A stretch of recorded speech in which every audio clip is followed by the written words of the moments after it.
What's up, new enthusiasts? Welcome to Gorilla Review.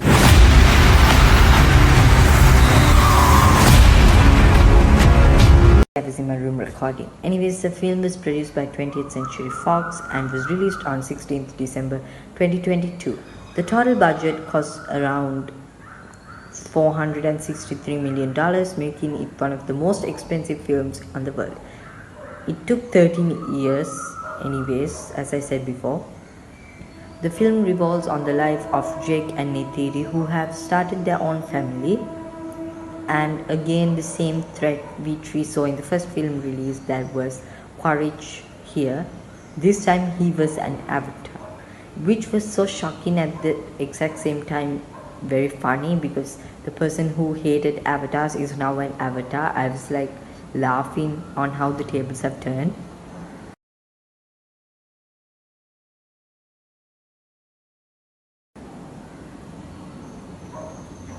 Anyways, a new segment was released on the movie, that is the See People, which is what the film is all about. And we will be reviewing Avatar: The Way of Water, James Cameron's much anticipated sequel.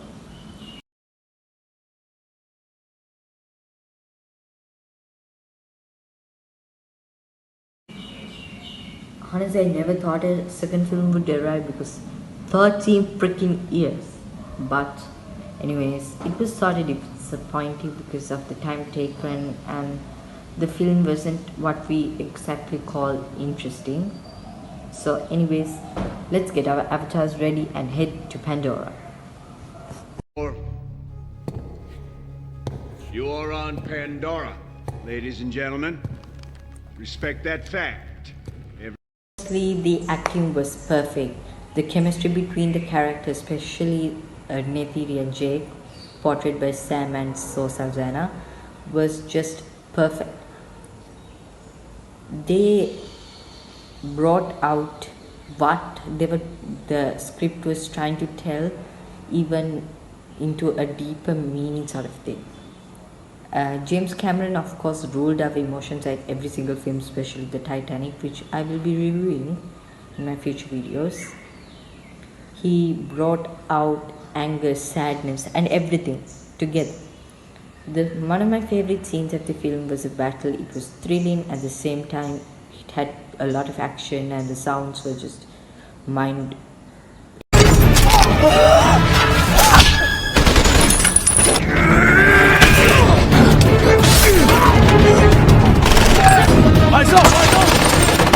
It was mind-blowing.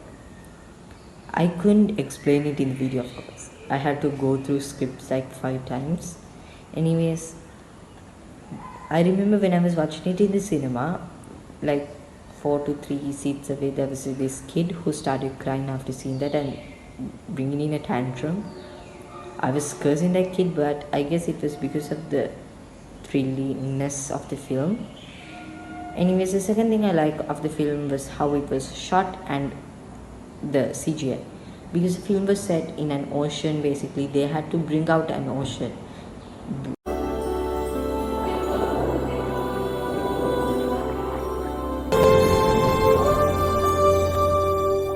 Your mind go clear. They computer generated the entire world perfect, and CGI, VFX, graphics, and especially the 3D animations were just needed for the film. But one thing I like about James Cameron is whenever he wants to make a movie, he would just go to a movie and then take the cam, and then he would be like changing the entire scenario of movie making, because he would bring in technology that would make the viewers more excited to watch the film. Anyways, how they were shot means like the avatars were needed to be computer generated, so rather than the actors just voicing the characters, they acted in an volume, and that was brought into computers and what we saw in the cinema.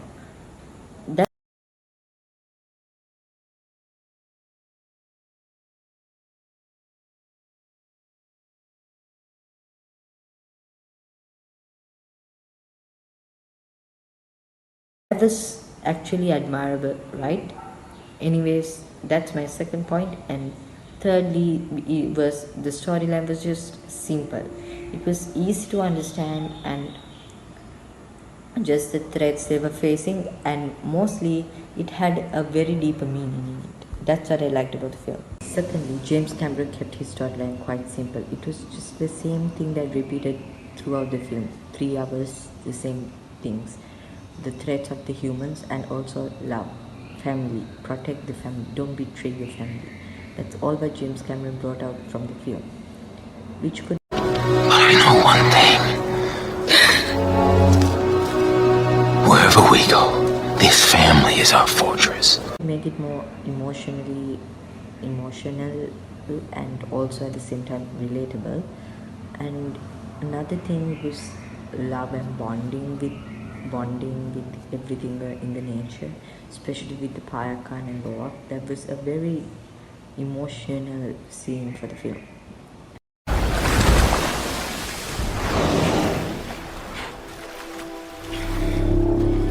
It's good to see you. Why are you outcast? What happened? Another thing I like about the film was the music. Simon Franklin did quite a good job making the score out. Without the score, the film would have been a boring documentary. It made the film go to next level. I would say without the score, the film is just, I don't know, horrible. One of my favorite songs of the film were the song called by Nitiri, who sang it in the film, and Nothing Is Lost by The Weeknd. Like, some films didn't have the ability to make a score like that, because if you don't have a score, the film is just shit. That's what it is. Music brings a film to the next level. Now for the bad stuff. I mean, like, every single film has bad stuff in it, like the flaws. But Avatar had too much to say. The film was just too long. 3 hours, 40 minutes was just too long. I was like waiting until the film was over so that I will go out and enjoy the rest of the day. Because what we saw was the same thing over and over. I would personally enjoy a 3-hour film if it was meaningful. This, it was just all about the same thing repeating. Because I think it was all about nature. The film had too much of nature, that's why it was too long. The ocean was being described too much. If that was reduced, it would have been better. And the film had too much of action and stunts, which could make, like, it is fun, but at the same time it can make it a less engaging to watch, because too much action without less comedy is just not that good. It had again a lot of CGI, making it too much of visuals, making it I had a headache after watching the film. Like that, there can be effects. And another thing was, the storyline was pretty obvious. After 1 hour, I didn't know how the entire film would end. And it would have been better if there was new plot twists and more villains and so on.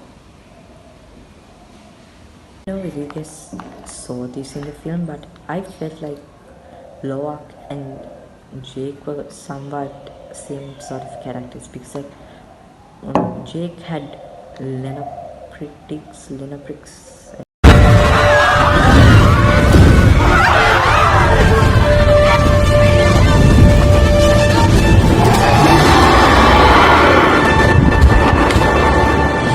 Let's call it Lenaprix, and 2025. Loak had Paya Khan. Like, both of them were outcasts. So maybe they are to show the fact that Loak and Jake are pretty much similar, even though they don't agree at all.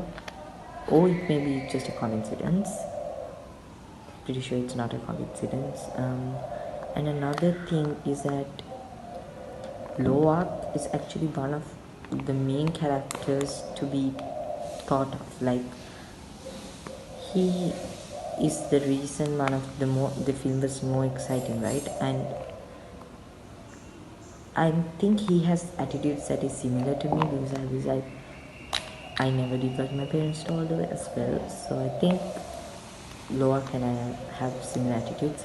Anyways, it brings to the most awaited question: what are the future plans? And now for the most awaited question: what are the future sequels? Accordingly, James Cameron dropped out the news that 3 more films will release. The third film will be Seed Bearer in 2020. The fourth one will be The Tulkun Rider in 2020. And on 2028, the final film, Avatar: The Quest for Ava, the 5th film, will release. I'm really excited for all those 3 films, and I will definitely make film reviews about all 3. Anyways, the most recent film that would come is The Seed Bearer, the 3rd one. And that's it for me, I guess, and I'll be wrapping up. So make sure to hit that subscribe button, like the video, and hit the bell icon so that you'll get the most recent reviews. My next one will be this Saturday or Sunday, some days. Anyways, if you have any film requests, make sure to send me an email. Links and the address is given below in the description box, and subscribe to my TikTok account. And if you had noticed that